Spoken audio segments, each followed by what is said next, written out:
Bawat hibla ng kasaysayan ay may tinatagong liwanag. Sa channel na to, malalaman mo ang tunay na kwento. Mula sa simula hanggang wakas, ihanda ang sarili sa bagong kaalaman. Panoorin natin ang video ng Mensahero ng Silangan.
Muling bumabate ang Oferian Heritage Conservatory.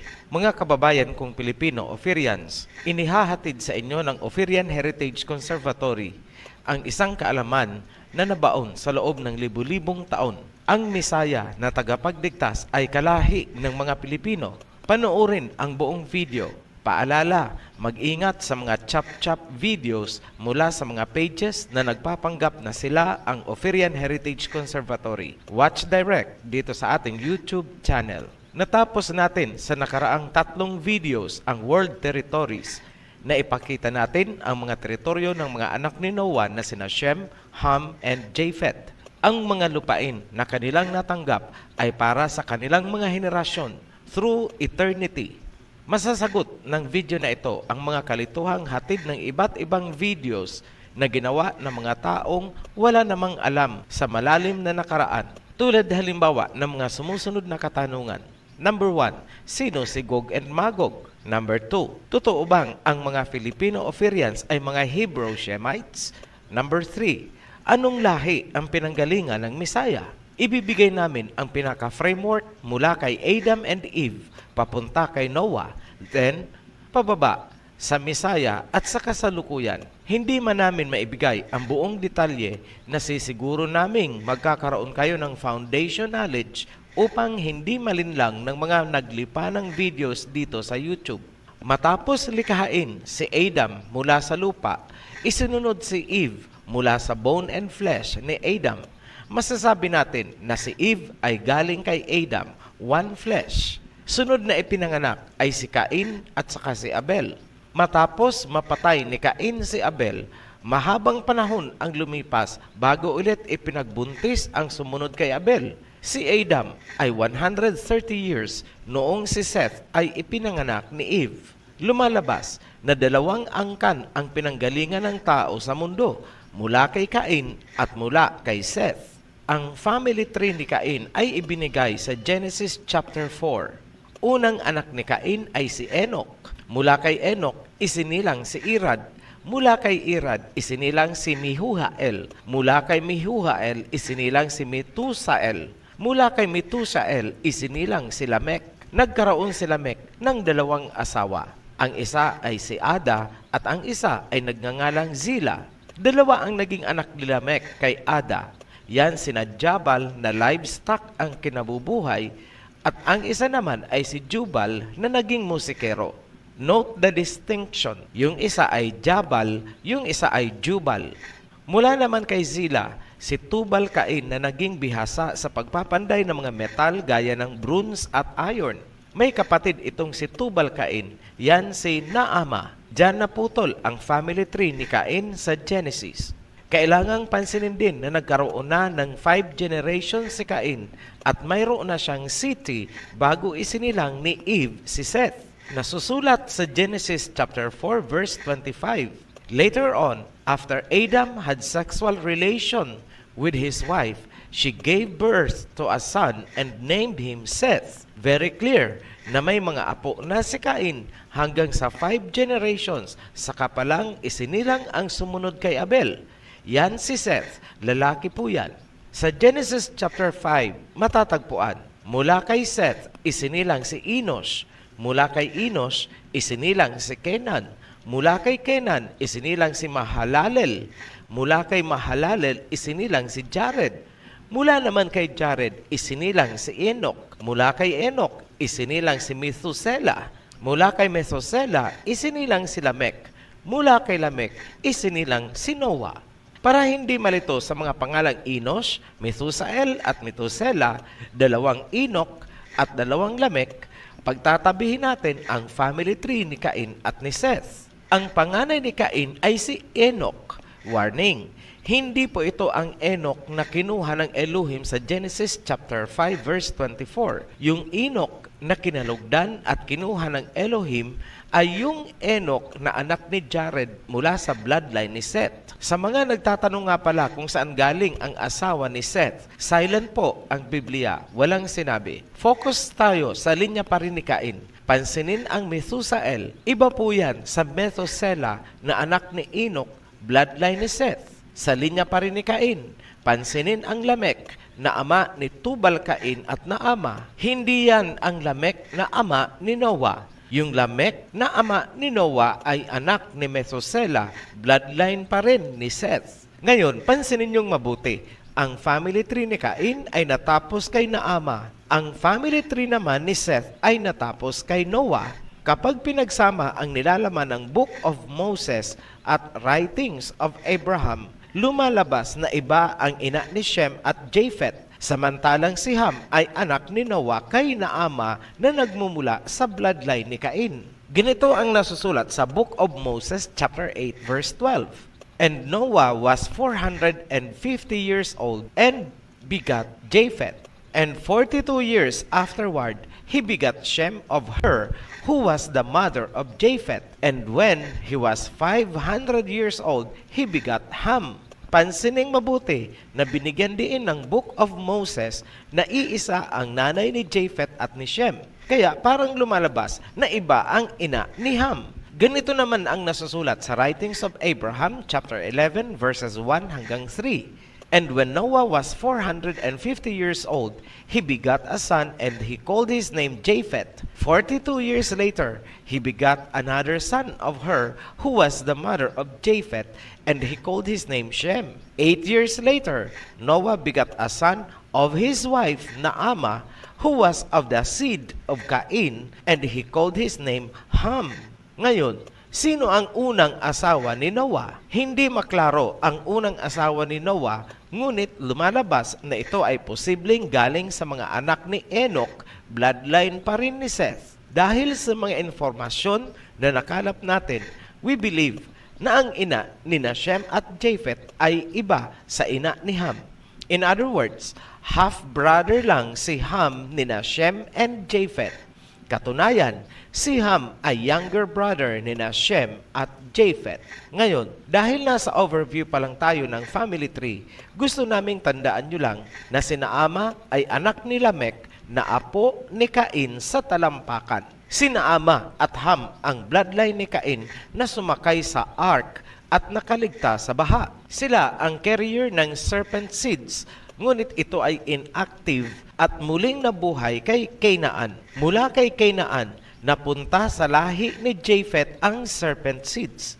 Kung paano nangyari, tatalakayin natin sa mga susunod na video hanggang makarating tayo sa Gog and Magog series. Family tree lang muna ang focus natin dito, hindi pa po tayo lalayo. Ayon sa Genesis, 8 tao lang ang nakaligtas sa baha. Si Noah, asawa niyang si Naama, 3 anak ni Noah at ang kanilang mga asawa, total of 8 persons. Sa world history, ang generations ni Shem ay tinatawag na Shemites, Semites, or Semitic. Yung kay Ham ay mga Hamites at yung kay Japheth ay mga Japhethites. Dumako tayo sa family tree muna ni Shem ayon sa Genesis chapter 10 verse 21 hanggang 31. 5 ang anak ni Shem na inilatag sa Genesis. Yan sina Elam, Ashur, Arphaxad, Lud at Aram. Lahat ng generations na galing kina Elam, Ashur, Arphaxad, Lud at Aram ay tinatawag na mga Shemites dahil lahat ay galing kay Shem. Halimbawa, ang mga anak ni Elam na tinatawag ding Elamites ay mga Shemites din. Mag-focus tayo sa pinagmula ng Hebrews. Mula kay Arphaxad, isinilang si Heber or Eber. Kay Eber, nagmula ang mga Hebrews. Klaruhin natin, ang mga lahi o bansa galing kay Elam, Ashur, Lod at Aram ay mga Shemites din, pero hindi sila mga Hebrews. Strictly speaking, ang Hebrews ay nagmumula lamang kay Heber. May kaugalian ng panahong yon. Kung sino ang pinakaninuno, yun ang tawag sa kanyang lahi. Ibig sabihin, ang buong generations ni Eber o Heber ay tinatawag na Eber kung saan nagmula ang term na Hebrew. Naaayon yan sa account ni Joseph ben Matityahu, also known as Josephus Flavius, isang Jewish historian noong AD 93. Reference, Antiquities of the Jews, Volume 1, Chapter 6, Verse 4. Ang lahi ni Heber ay nagsanga sa kanyang dalawang anak. Yan sina Peleg at Joktan. Noong maliit pa ang angkan, nanirahan sila sa Mysia, bahagi ng modern-day Iran. Noong naghiwalay na ang angkan ni Peleg at Joktan, si Peleg ay pumunta sa direksyong kanluran. Kay Peleg nagmula si Abraham at ang Israel. Kay Joktan naman galing ang mga Oriental Hebrews ng silangan. ASEAN nations po, kasama dyan ang Ophirians o mga Pilipino. Sa Genesis chapter 11, verse 19, inilarawan ang descendants ni Peleg. Iwanan natin saglit si Joktan. Mag-focus muna tayo kay Peleg. Matatagpuan sa Genesis chapter 11, verse 19, inilarawan ang kanyang descendants. Mula kay Peleg, isinilang si Rio. Sundan pababa ang chart hanggang dumating kay Tera. Tatlo ang naging anak ni Tera. Yan sina Abram na naging Abraham bandang huli. Then kapatid niya si Nahor, parang junior po ito sa lolo. At si Haran. Anak ni Haran, itong si Lot. Kapag nababanggit si Lot, automatic na aalala nyo ang Sodom and Gomorrah. Maraming video sa YouTube, lahat nakafocus sa pagpapaulan ng apoy sa Sodom and Gomorrah. Ngunit walang sino mang bumanggit kung sino ba talaga itong mga tao sa Sodom and Gomorrah. Tatalakayin po natin yan. Ibang topic na po yan. Hindi natin ihahalo dito kung sino ba talaga itong mga tao sa Sodom and Gomorrah. Basta ang tandaan nyo lang po, itong si Lot ay pamangkin ni Abraham. Ngayon, balik tayo kay Abraham. Mula sa kanya, isinilang si Ishmael at si Isaac. Note, si Ishmael ay anak ni Abraham kay Agar na isang Egyptian slave. Dahil Egyptian, ibig sabihin, descendant siya ni Ham. So, ang angkan ni Ishmael ay Hebrew Shemite dahil kay Abraham. At siya ay Hamite din dahil kay Agar na Egyptian. May blessing din ang Elohim na ibinigay kay Ishmael dahil kay Abraham. Sobrang naging mayaman ang lahi ni Ishmael dahil sa langis. Malaki po ang biring niyan sa present reality natin dahil kung saan magsimpatiya ang Ishmaelites in terms of economy, politics, and religion ay may epekto sa worldwide economy. Later na natin yan tatalakayin yang tungkol sa Ishmaelites. Focus muna tayo kay Isaac.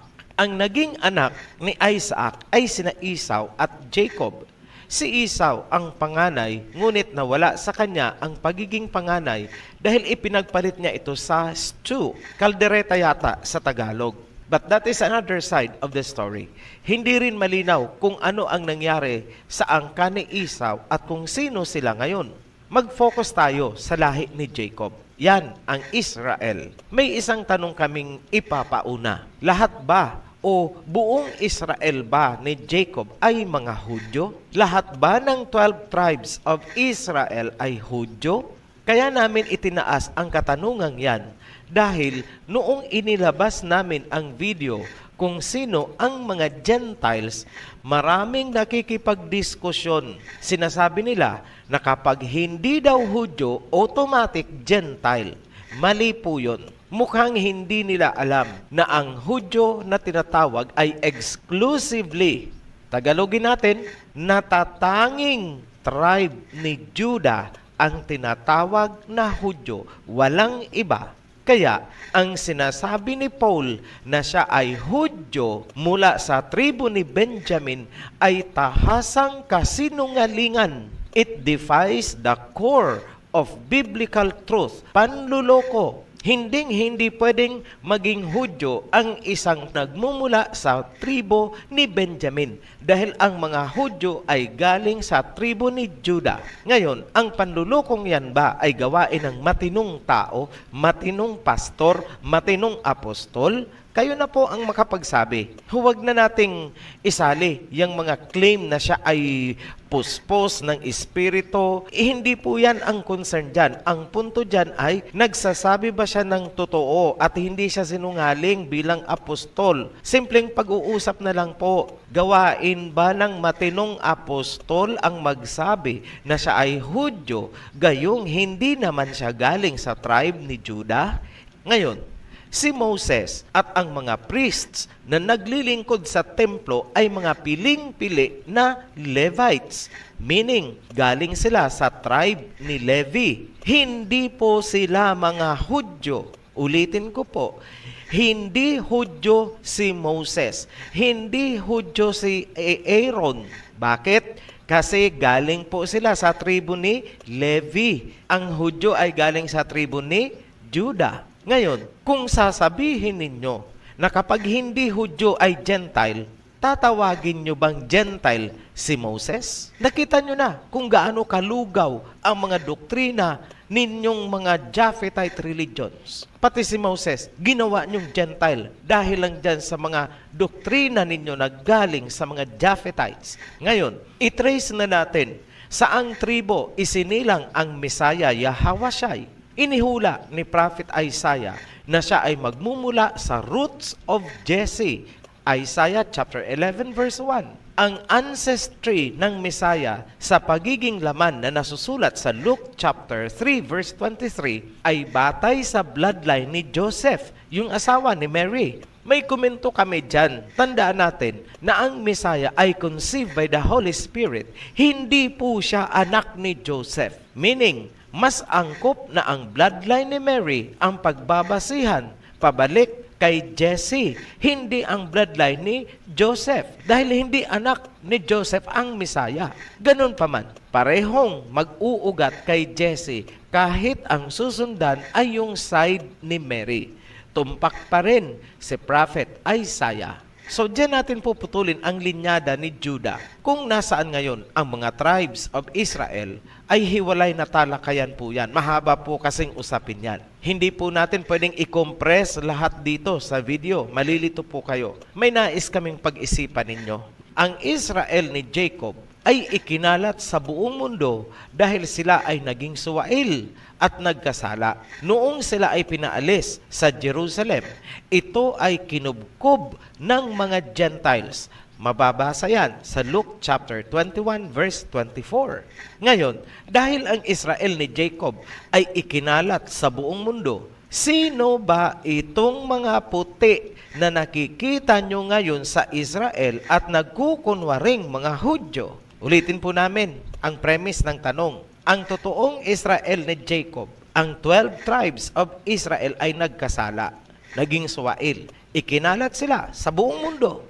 So, ibig sabihin, nawala sila dyan sa Israel. Ngayon, ang tanong, sino itong mga nakikita nyong puti na parang mga kano na nasa Israel ngayon? Sila ang nagpapatakbo ng Israel bilang bansa. Ibig sabihin, nakuha nila. Sa mga wala pang idea tungkol dyan, lilinawin natin yan sa pagpapatuloy ng series at ilalahad natin kung sino itong mga nakikita nyong mga puti na kumamkam sa lupain ng Israel. Magaling ang drama na ginawa dyan. Nalinlang ang buong mundo. balikan natin si Iber at mag-focus sa lahi ni Joktan.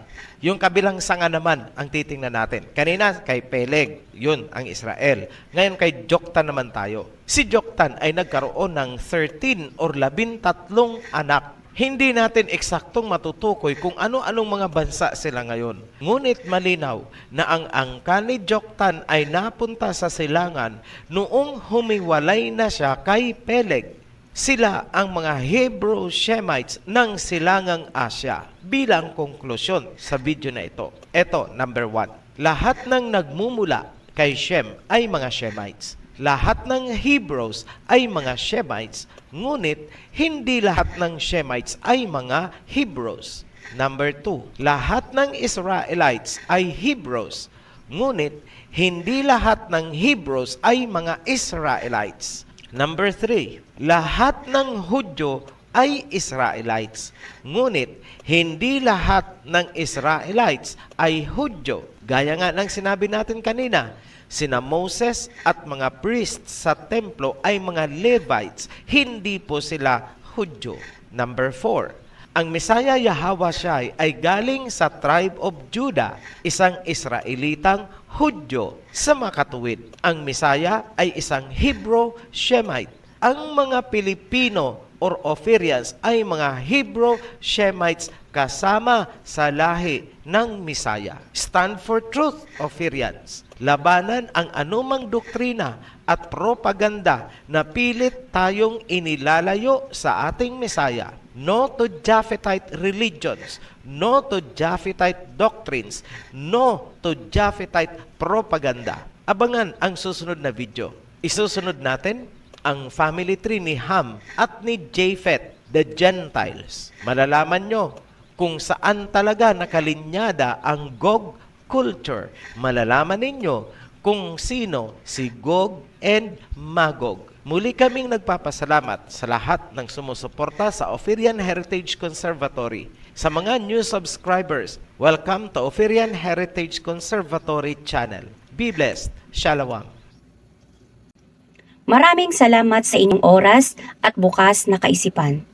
Kung nakatulong ang video sa pagpapalalim ng inyong kaalaman, paki-like po at huwag kalimutan mag-subscribe para sa iba pang makapangyarihang mensahe. Hanggang sa muli.